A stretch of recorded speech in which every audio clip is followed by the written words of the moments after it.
Dawnbringer Book 1, Chapter 18, Mysterious Meetings.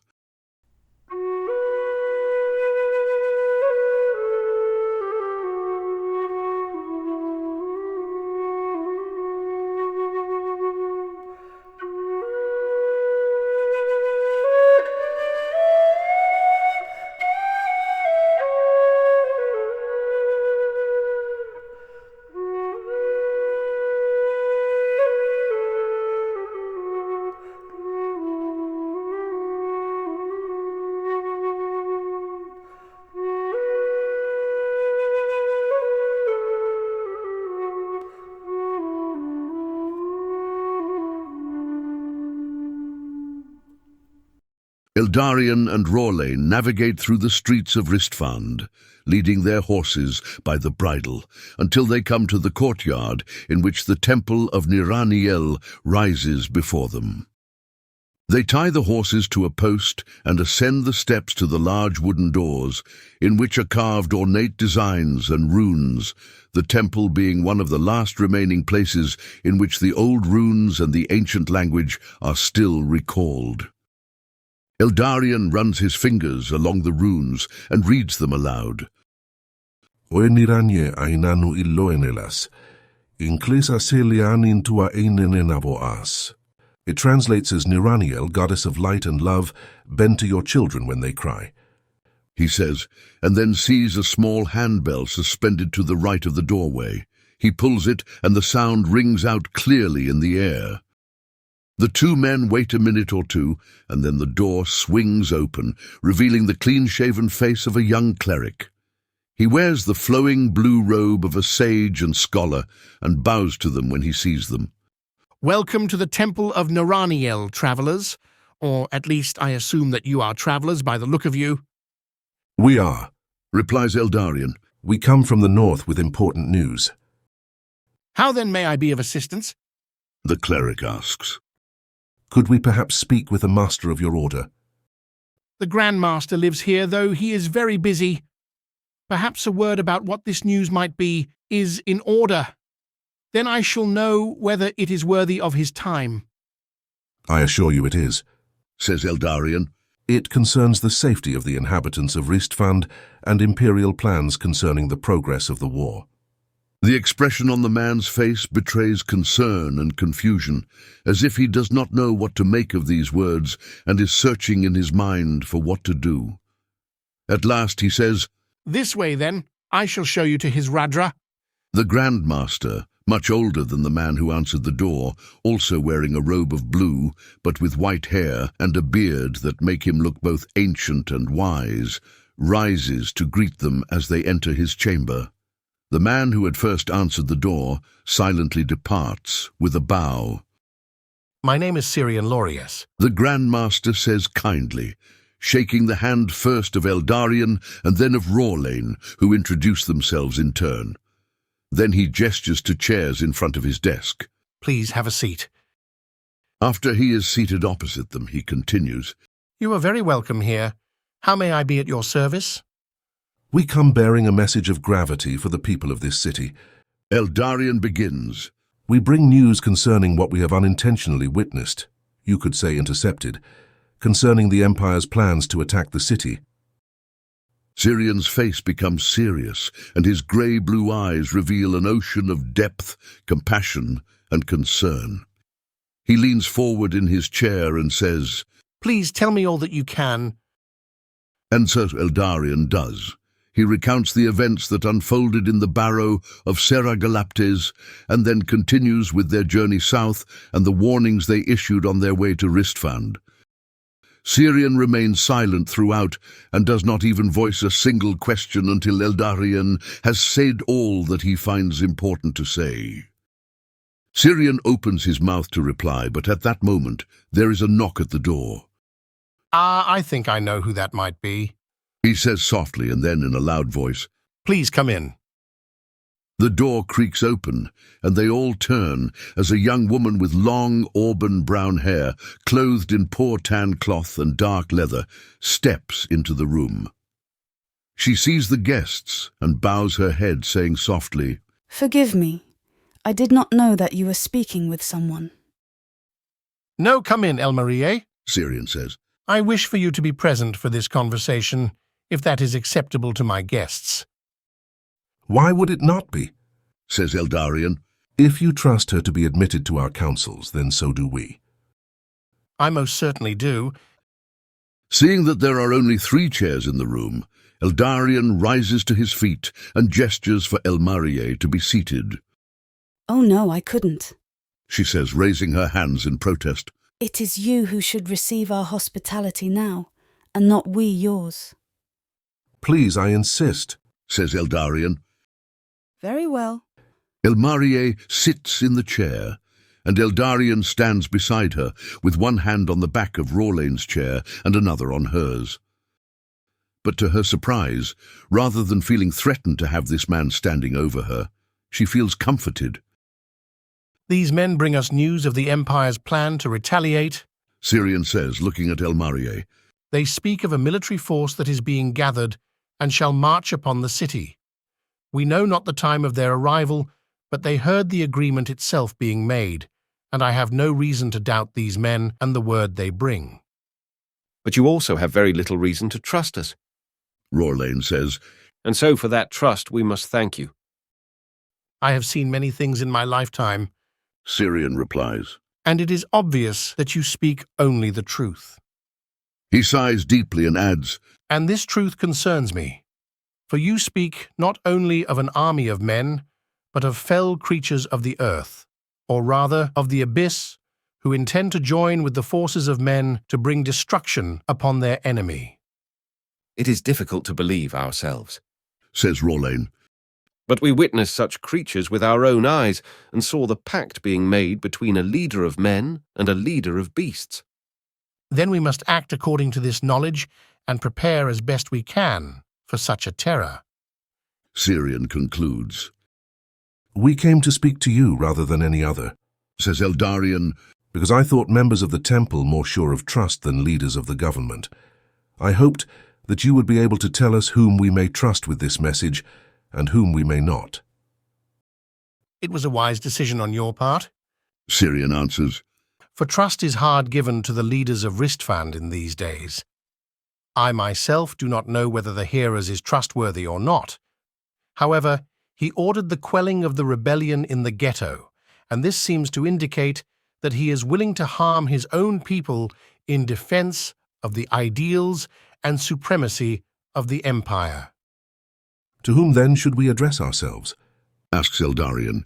We need force of arms to fight, but we cannot simply speak to the officers of the Empire and ask them to aid us in a fight against their own men. Perhaps there is no choice but to speak to whatever leaders of the rebellion still remain. You sound hesitant to do such a thing. Elmarie observes, and then quickly adds, Forgive me for speaking out of turn. No, Elmarie. Syrian responds before the others can answer. You are admitted into our council, so please speak freely. And then to the 2 men he adds, Though she is young, she is more deserving of my trust than all others. So Eldarien addresses Elmarie directly and answers her question. As he does so, he sees a glimmer deep in her eyes which kindles something in his own, almost like a recognition of a long-lost friend or a promise fulfilled at last. I am loath to join with the rebels simply because I fear their cause is not entirely just. I wish to defend the people of Telmerion, and at whatever cost, but I do not intend to stand for a particular political goal or a concept of Telmerion, either of my own making or of another's. Elmarie nods silently, as if this answer more than satisfies her. You speak with wisdom. Syrian says, Those who fight for the rebellion are brave and strong, but they are also rash and at times short-sighted. However, I know not what other avenues we have available to us. Either the government of Ristfand shall agree to stand with us against the imperial attack, or they shall stand against us. But the rebels, even in their diminished state after the battle, shall surely stand and fight, and we must be willing to stand at their side, even if only for a time. But is there any hope of success? Rorlain asks. If the rebellion has already been crushed by the imperial forces within the city, what hope do we have to stand against an ever-large force seeking to invade from without? Indeed, if both of these are true, we would be facing an enemy both within the city and outside of it, and simultaneously. It is not possible. No, it is not. Syrian agrees. But sometimes impossible things, since they are the only course of action, are necessary. And then one realizes that they are in fact possible after all. I hope you are right. Says Eldarien. But what would you have us do? You both speak already as if you are willing to stand strong and to take up arms to fight. Is this correct? Syrian asks. I do not know if there is another way. Eldarien says, But I will fight only in defense of the people, no more. But you need a commander, and also an army, or at least a fighting force, a militia, whom you may join. You cannot very well create one yourself, nor lead it to victory. Syrian says. Our part was simply to deliver the message. Rorlain says, We can do no more than that, besides remaining and lending our meagre strength to whatever resistance the inhabitants of the city can mount. I am afraid that is very little. says Elmarier. The city is suffering, and her people are weak. To all appearances, the rebellion has been crushed, and nothing remains but broken hearts and bodies trying to mend. As I said before, I believe there is more than meets the eye. Says Syrian. The rebel movement remained concealed for many years before bursting into the open in bloodshed. I believe that it still slumbers under the surface. We need only get in touch with it and find a way to relay your message. I may know of someone who can help. Elmarier offers. She is the wife of a man who was once the counselor to the Heras, but who left this position and fought on the side of the rebellion in the uprising. He would indeed be a good person to speak to, Says Eldarien. both for the mind of the Heras as well as that of the rebellion.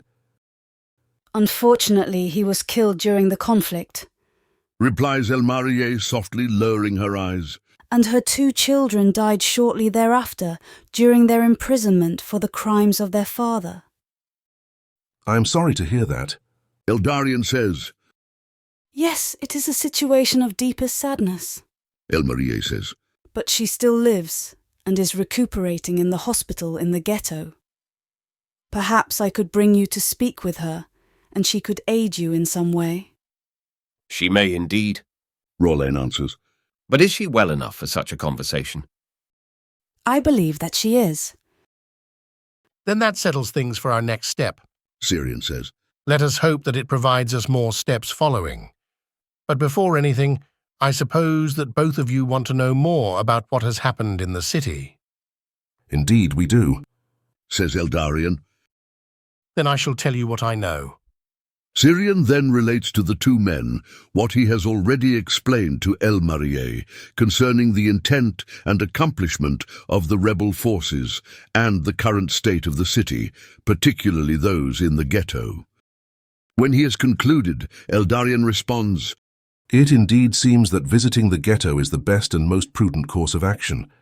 But my heart grieves that we find no trustworthy avenue by which to address our concerns to the leaders of the city, into whose hands the well-being of their subject is entrusted. I agree, Syrian says. but you may find precisely that also in the ghetto.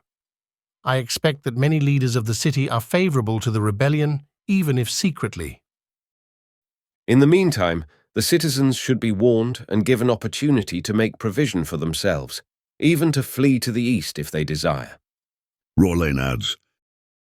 That is true, Says Syrian. but it also needs to be done without causing panic. I think that it would be good to give you both a couple days to make contact with a leader of the people before following this latter suggestion, for if possible, the leadership should be told before the citizenry.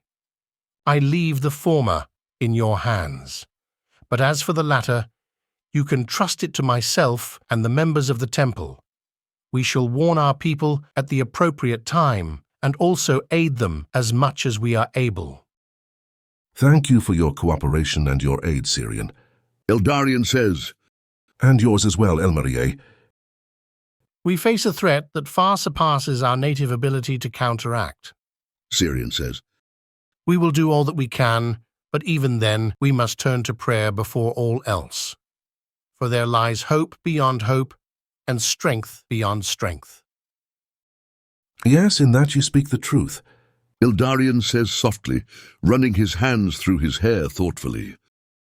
Eldarien looks up at him and sees that the expression on his face betrays great pain, a pain perhaps deeper than any she has ever witnessed.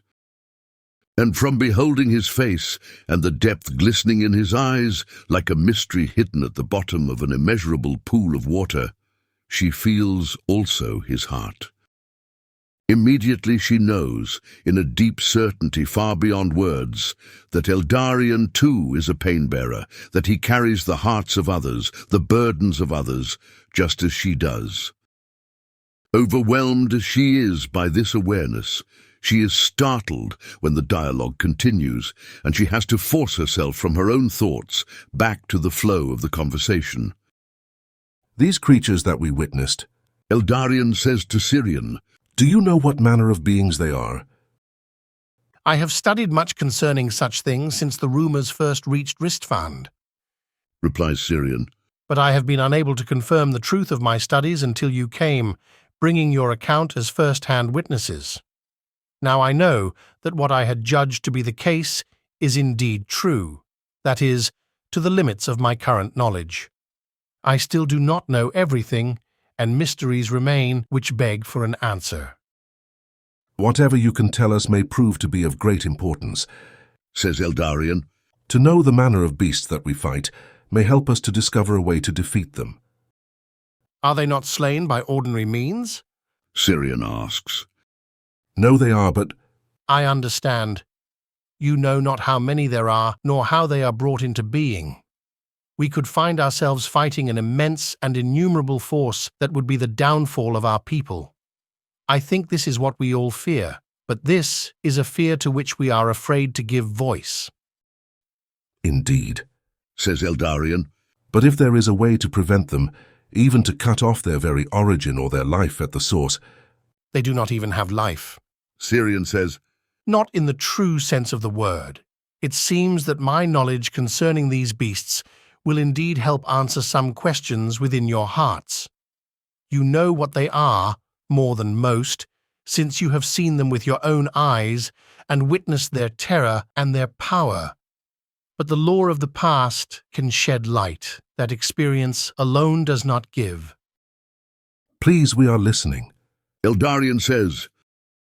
Eldarien, who has heard of these creatures, nonetheless feels far out of her depth and tries to cling to the thread of the conversation, having missed the earlier account that Eldarien gave of their path unto this place.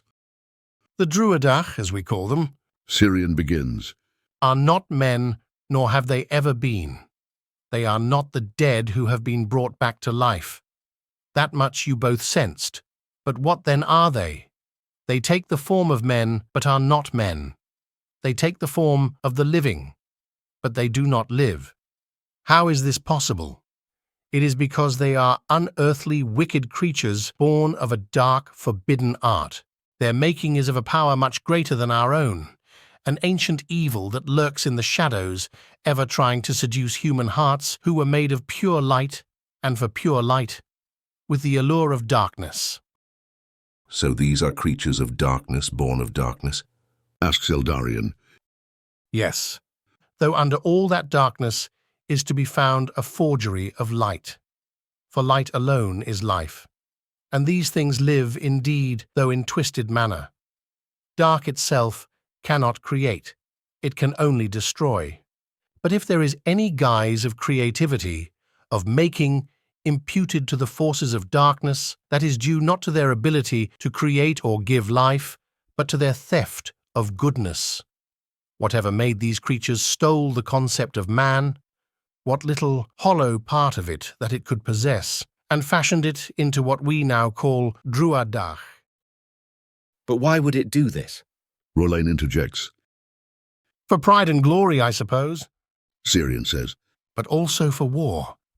for the destruction of the light and the reign of darkness. A terrifying thought. Rorlain sighs. Indeed, but there are more forces in this world than those of darkness alone. Many powers are invisible to our eyes, and in their hands, even more than in our own, is the destiny of the world.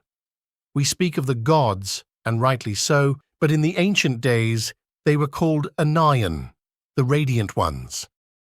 A great deal has been forgotten over the ages, to the grief of many, but to learn again what has been forgotten may reveal to us a path that has been, until now, hidden from our eyes.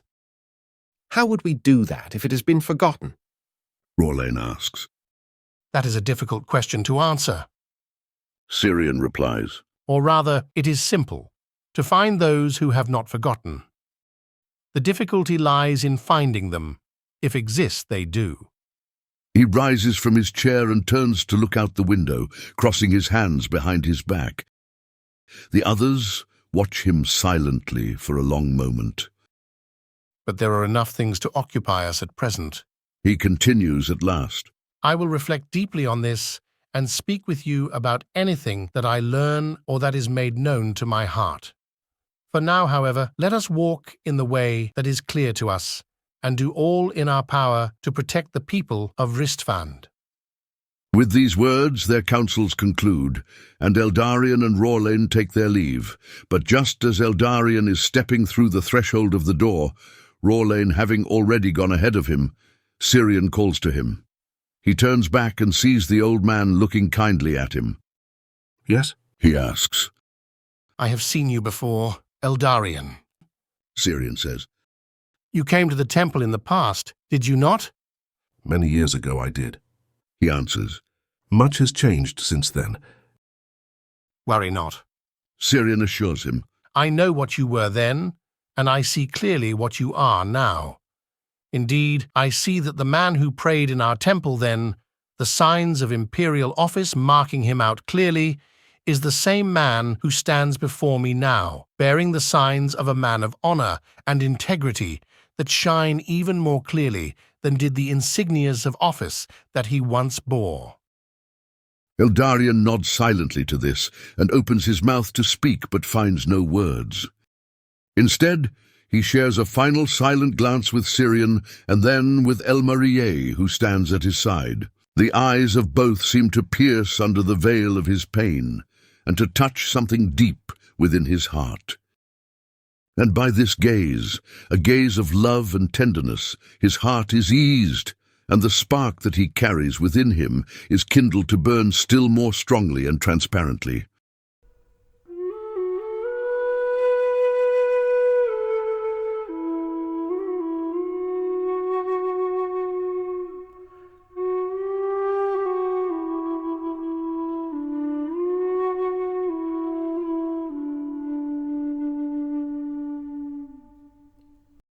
The next day, Elmarie leads Rorlain and Eldarien into the ghetto and to the hospital.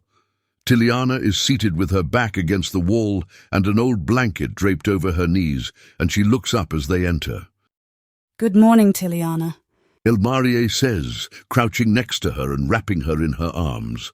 Tiliana returns the embrace and then directs her gaze to the two strangers. She asks, Who are these men? They are travelers from the north. Elmarie replies, And they have come to help the people of Ristfand. Good morning, my lady. Eldarien says with a gentle bow, My name is Eldarien Ilomiel. And I am Rorlain Farael, his friend and companion. Tiliana smiles softly, embarrassed at the courtesy of the two men, a courtesy which she knows, without the need for speech, springs from their reverence for her in her suffering more than from any status that she may have or claim. It is good to meet both of you. She replies, My name is Tiliana Valesa. I apologize that I cannot rise to greet you. I am still recovering from some weeks of illness. There is no need for apology, says Eldarien, and he and Rorlain sit on the floor facing her. How are you feeling today? Elmarie asks. Better still. Tiliana answers. It seems that you will have me in this life longer yet. I looked right in the face of death, and yet you Here she momentarily squeezes Elmarier's hand, pulled me through. That is good to hear, says Elmarier. if you are open to it. Eldarien and Rorlain wish to speak with you, in the hopes of preventing more suffering and loss of life. I would be happy to help in whatever way I may. I just wish you were able to speak to Alsenor, my husband, instead. He would know much more than I. We understand and have been told of the painful losses that you suffered. You have our deepest sympathies, says Eldarien, and he allows these words to echo in silence for a moment before continuing. Elmarier speaks the truth. We wish to help prevent more suffering from afflicting our people in the conflict that descends upon us like a curtain of darkness. In what way can I help you? Tiliana asks. We were told that your husband was once the counselor to the Heras. Is that correct? Yes. How many years ago did he depart from that position? 5. It was shortly after our first child was born. Seeing the pain in her eyes as she speaks, Eldarien reaches out and takes Tiliana's hand in his own. I am sorry that we must revisit these painful memories so soon. No, She says, holding back tears. there are good memories too, and I want to cling to them, even if they are now touched with sorrow. Thank you for allowing us then to join you in these memories, both the joyful and the sorrowful, says Eldarien, giving her hand a final tender squeeze and then laying it back upon the blanket. She nods silently to him, and then he continues. Did he ever speak with you about what he experienced in the position of counselor and what led him to retire? He did. Tiliana answers. He experienced hypocrisy and lies. He also knew injustice. That is why when he left, he did not just retire from his position, but sought a way to fight back, to resist, and joined with the rebel movements present in Ristfand. We will speak of that soon. Eldarien says, But first I want to ask about those things you mentioned, hypocrisy, lies and injustice. Did he give you details about what he encountered? The man himself? Tiliana replies. The man himself was what he witnessed. Heras Glendus Medora is a dishonourable person, though I suspect he is not unlike the other Jarls, at least some of them. However, what I am about to tell you will likely surprise you. I said that my husband left the counselorship and joined the rebellion, but in fact, Glendus has cooperated with the rebellion in secret for years. He has cooperated with the rebellion? Rorlain asks in surprise. But did he not command the quelling of the uprising here in Ristfand? He did. Tiliana answers. And now you see an example of what I meant when I referred to hypocrisy and injustice. He has crushed the first stirrings of open rebellion in the city to give a clear message to all. I am sided with the Empire and will tolerate no resistance. My allegiance lies with the Imperial Councillor, and, through him, with the legate in Brugg Hill, and, in fact, with the Emperor himself. That is what he intends to say, and what he wishes people to believe, but he seeks instead only to put the Imperials off guard, so that, when the second wave of rebellion comes, much stronger than the first, it will have a greater chance of success. Do you think that he will reveal himself openly at that time? Rorlain asks. I do not know. He may aim to play behind the scenes until the very end. He acts with great political tact. Eldarien says. That, I imagine, is how he justifies it to himself. But he has had his own civilians, indeed the members of his own rebellion, slaughtered in order to keep up a facade. I assume that this is not the first time something like this has happened. Not at all. Tiliana says. My husband had witnessed enough to know the Heras' intent, and felt that his position as counsellor was nothing but a facade as well. It gave people the impression that Glendus listened to the people. After all, Alsenor was meant to be their representative, but he listened only to himself. He played friend to the Imperial Councillor and made whatever compromises seemed to fit in with his plans, and my husband was there only to keep up the perfect picture. What picture was that exactly? Asks Rorlain. The picture of a Heras who is a consummate blend of Empire and Telmerion, who brings both to peaceful coexistence within his own rule. That is what the Empire has wished to accomplish, or rather what we have been led to believe, says Eldarien. and to the surprise of many, it seems to have been more or less accomplished the last 200 years. To the loss of many things that should never have been taken from us. Tiliana adds.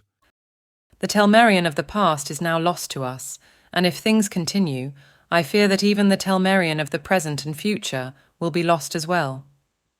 We are going to do all in our power to prevent that, Rorlain assures her. just as your husband did.